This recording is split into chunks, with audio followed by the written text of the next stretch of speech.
எப்படி செய்கிறதுக்கு 1 கப் அரிசி மாவு, 2 கப் ராகி மாவு, 2 கப் ராகி மாவு, இதில் அதே கப்பில் 4 கப் கடலை மாவு, உப்பு ஒரு பெரிய ஸ்பூனில் 1 ஸ்பூன் உப்பு சேர்த்துக்கலாம்,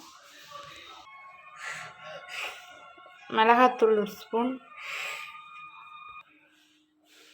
பேக்கிங் சோடா சும்மா 1 ஸ்பூன், லைட்டாக 1 ஸ்பூன்,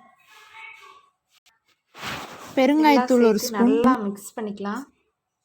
மிக்ஸ் பண்ணிவிட்டு இது பாதி மாவு வந்து பூந்தி பொரிக்கிறதுக்கு எடுத்துக்கலாம், பாதி வந்து மிக்சருக்கு தண்ணி ஊற்றி பிசைஞ்சிக்கலாம். நல்லா மிக்ஸ் பண்ணிக்கலாம். மாவு நல்லா மிக்ஸ் பண்ணியாச்சு. இதிலேருந்து கொஞ்சம் மாவு எடுத்து பூந்திக்காக கரைச்சிக்கலாம்.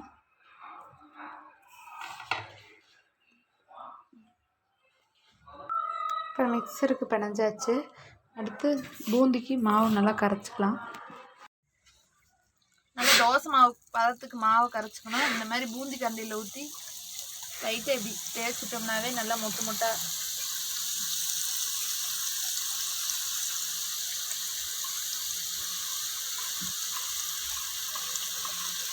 தீ கொஞ்சம் நல்லா சூடாக வச்சுக்கணும். எண்ணெய் நல்லா சூடாக இருக்கணும். அப்போ தான் பூந்தி டக்கு டக்குன்னு மேலே வரும்.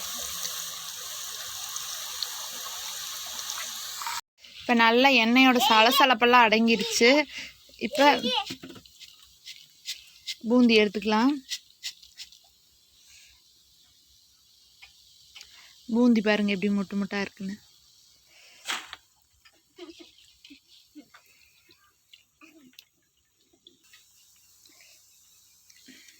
இதே மாதிரி எல்லா பூந்திகளையும் பொரிச்சு எடுத்துக்கலாம்.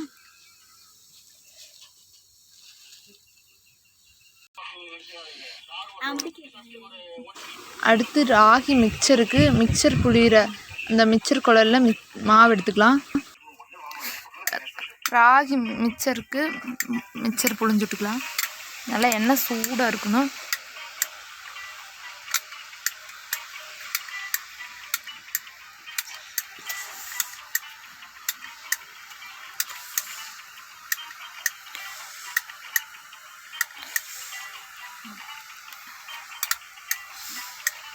இப்போ மிக்சர் நல்லா புழிஞ்சுட்டாச்சு. ஒரு சைடு நல்லா வெந்துருச்சு. இப்போ திருப்பி விட்டுக்கலாம்.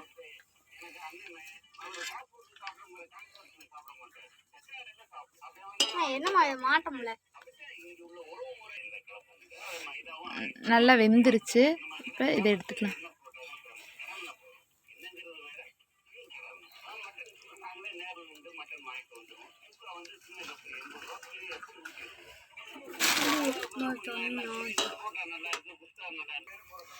இந்த மாதிரி மிக்சர் எல்லா மிக்சரையும் போட்டு எடுத்துக்கலாம்.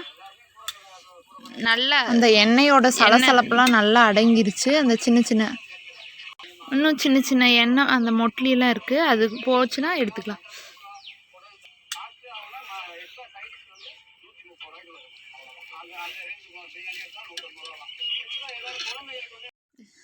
இது கூட நம்ம விருப்பப்பட்டது பொரிச்சு போட்டுக்கலாம். நான் இன்றைக்கி பொட்டுக்கடலை போட்டு பொரிச்சு போடுறேன்.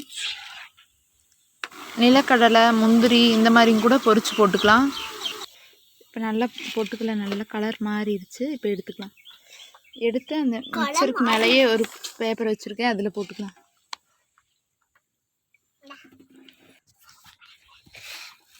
அடுத்து அவல் போட்டு பொரிச்சுக்கலாம். தீயை கொஞ்சம் கம்மியாக வச்சுக்கலாம், இல்லைன்னா கருகி போயிடும்.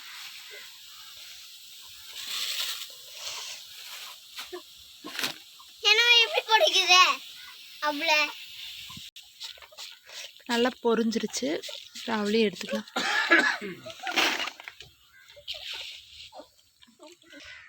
அடுத்து கருவேப்பிலும் பொரிச்சு போட்டுக்கலாம்.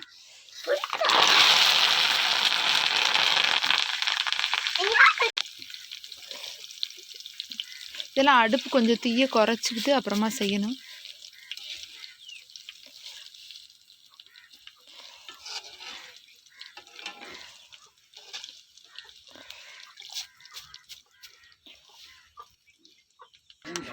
கருவேப்பிலை இப்போ நல்லா பொரிஞ்சிருச்சு. இப்போ கருவேப்பிலையை எடுத்துக்கலாம். போட்டால் அவுள், கருவேப்பில், பொட்டுக்கடலை இதெல்லாம் ஒன்றா கொட்டியாச்சு. இதில் உப்பு மிளகாத்தூள் போட்டு நல்லா உடச்சி விட்டுக்கலாம். நல்லா உப்பு மிளகாத்தூள் போட்டு நல்லா இப்படி குளிக்கிட்டுக்கலாம். நம்ம காரத்துக்கு தேவையான அளவு உப்பு மிளகாத்தூள் சேர்த்துக்கலாம். இந்த ஹெல்த்தியான ஸ்நாக்ஸ் ரெசிபியை நீங்களும் ட்ரை பண்ணி பாருங்கள். சூப்பராக இருக்கும். குழந்தைகளுக்கெல்லாம் ரொம்ப பிடிக்கும். இது ஒரு சட்டுன்னு ஒரு அரை மணி நேரத்தில் செஞ்சிடலாம். மாவு மட்டும் இருந்தால் போதும்.